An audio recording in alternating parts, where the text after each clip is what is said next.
After stopping at the Mazarabani growth point, a little cluster of concrete shelters built around the edge of the bus station and a police post, we resumed the last leg of the journey through the lush forests, across the numerous streams and alongside the twisting course of the Zambezi River. One more left turn led to the general store in Huata, just past two schools, and then along the road that separated the huts from the fields. On the right, between the road and the riverbed, were the rows of maize and vegetables that fed the family, growing alongside the rows of cottons that provided the cash crop in good years, which enabled school fees to be paid and school uniforms, pencils, and paper to be bought. There were groundnuts and pumpkins. The large, juicy leaves of the pumpkin were served with thick butter made from the nuts crushed by the busy hands of Amai Livison and her daughters. Tall stalks of sorghum plants that were so resistant to drought were planted as a backup in times of last resort.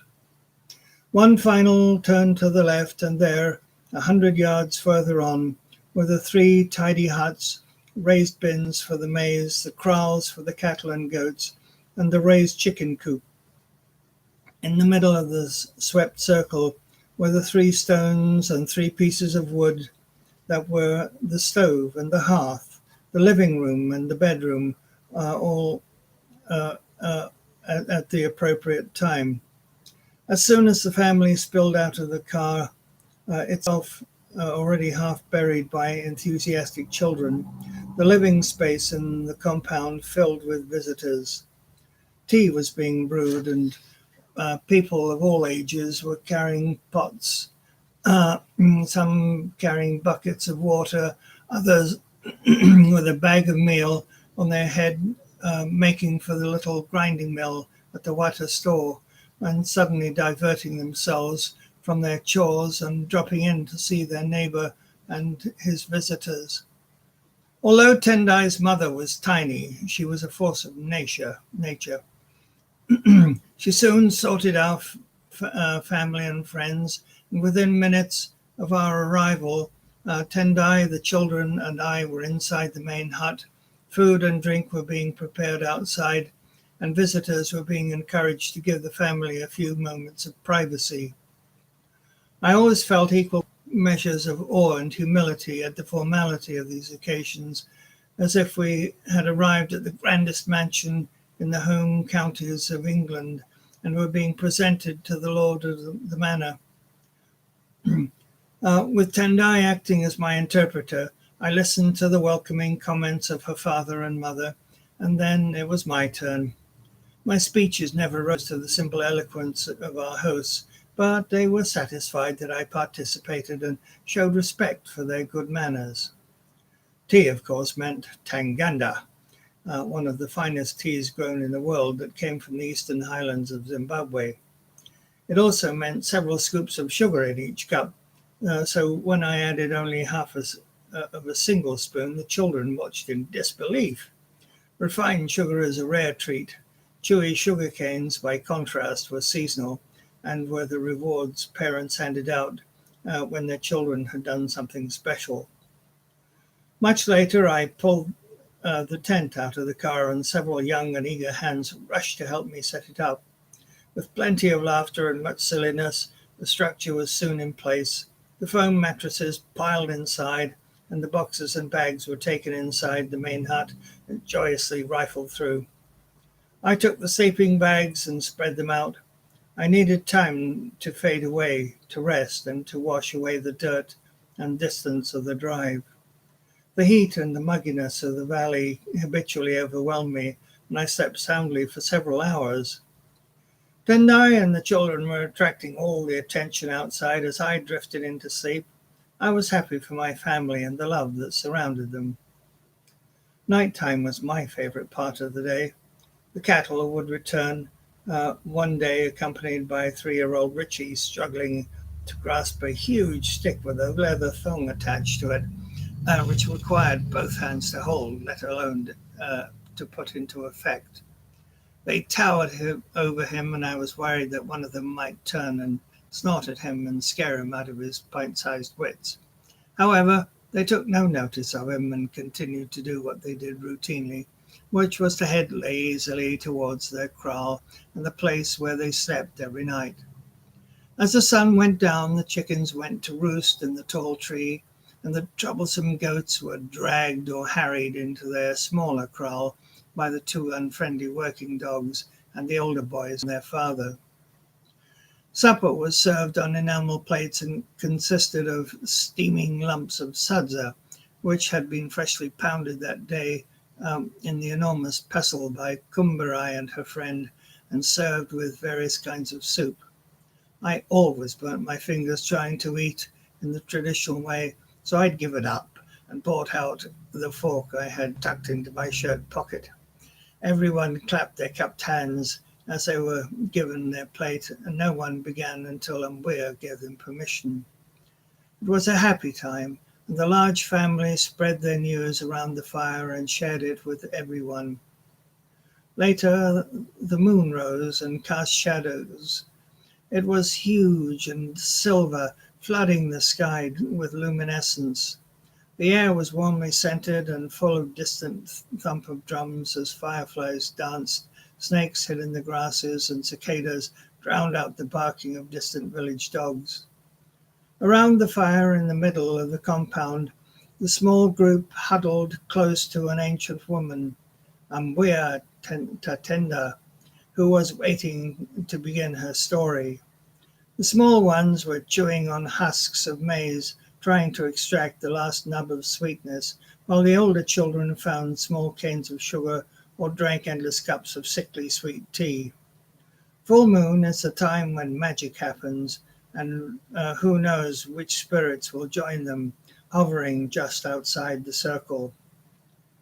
It was the year of great hunger, Ambuya began. The rains had not fallen during the previous rainy season, and even though they had seen lightning flashing and dancing on the tops of the distant hills, no rain had fallen that year either. Hare was a good farmer and had stored enough maize to see the family through the first lean year, but even the best of farmers cannot store enough food to support a family forever. And as you all know, Hare was not one to have such a small family. In fact, his family was very large. Hare's wife chided him. "Oh, your children are so hungry that I place stones under their tongues to make them feel that they have food in their mouths. But they go to bed hungry and cry even in their sleep. You are their father. You must do something." "All right, my wife," he replied. "Tomorrow I shall start out on a journey until I am able to find some food. So content yourself with that. I shall not return until I have found something." Hare wandered one last time in his fields, looking at the withered remains of his crops.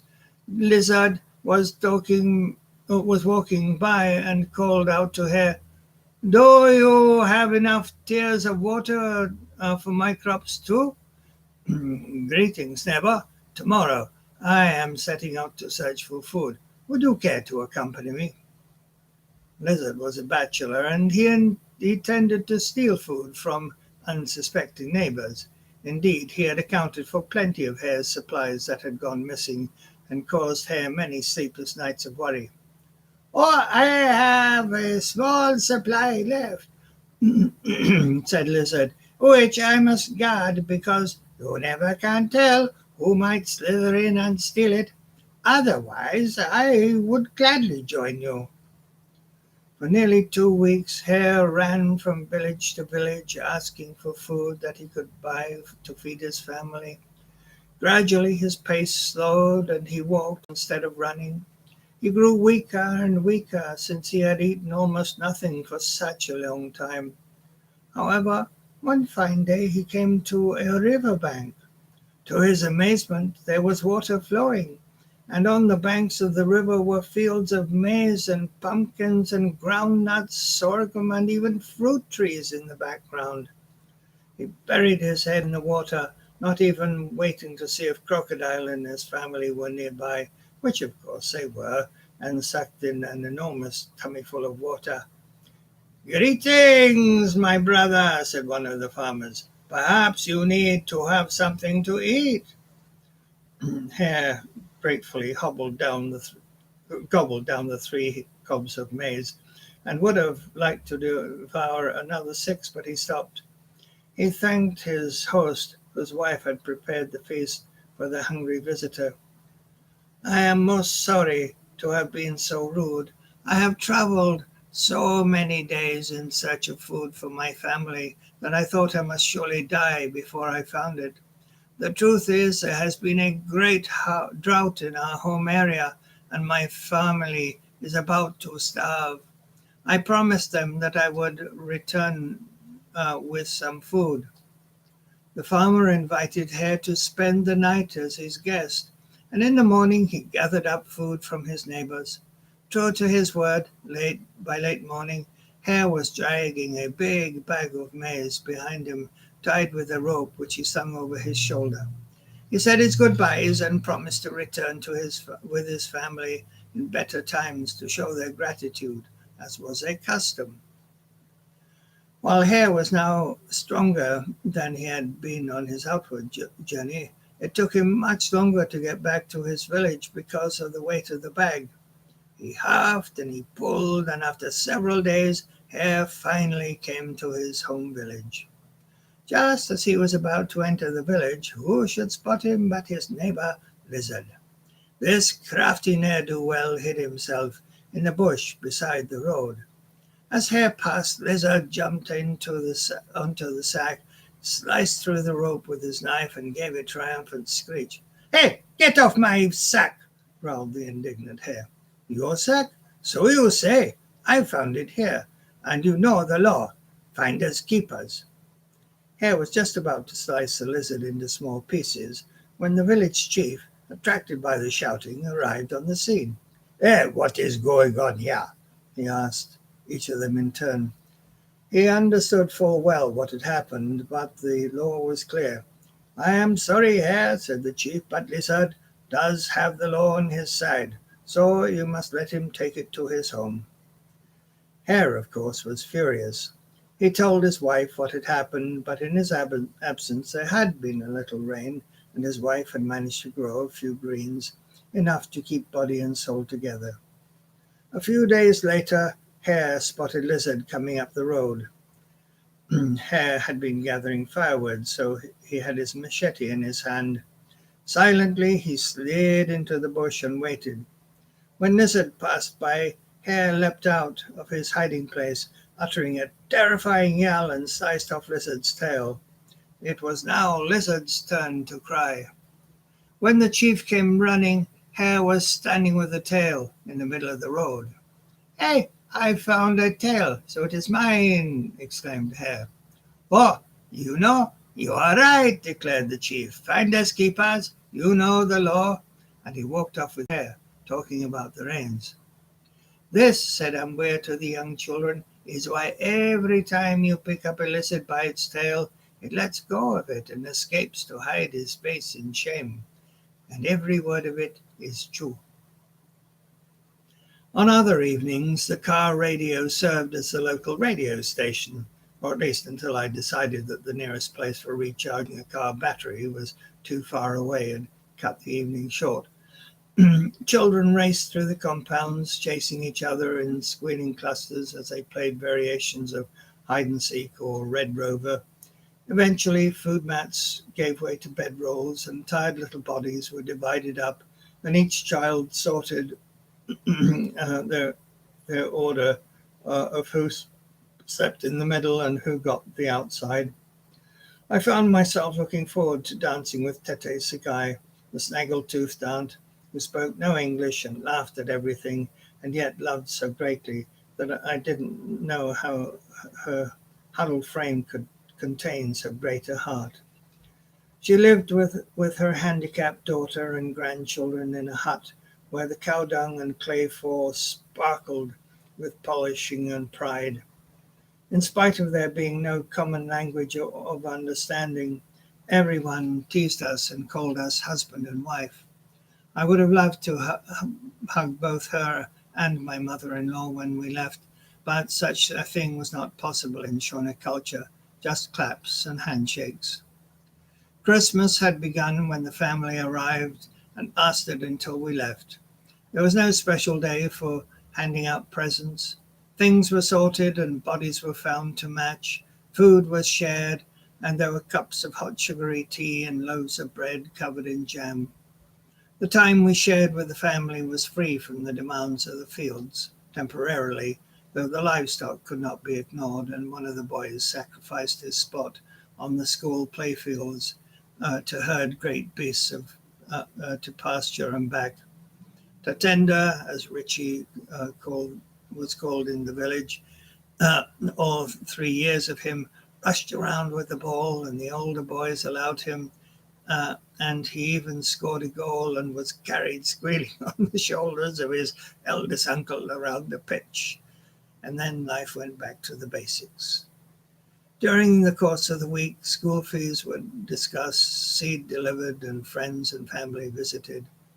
I willingly shunted groups to various important shopping points, but needed to be mindful of the unavailability of petrol in the remote corner of Zimbabwe. And then it was time to say goodbye. I was left with a deep feeling of gratitude to my wife for my marriage, for the family's acceptance of this white outsider, and for my amazing good fortune at being able to share life with the old and beneficent Mother Africa. Dear bro, we moved today. We are back in the north again, about 40 minutes outside of Francistown in a village called Tanota. There's a teacher training college in the town, and we are one of the 3 community junior secondary schools with a large senior secondary school and numerous elementary schools. I had one of those Africa moments as we were leaving. You will recall I had acquired a Suzuki Kamikaze shortly after I was posted out there. It has been an absolute godsend, especially as the roads ran parallel to the range of hills. At various times it provides a scenic backdrop as we drive through the scrub thorn, intermittently broken up by wilted patches of maize or sorghum.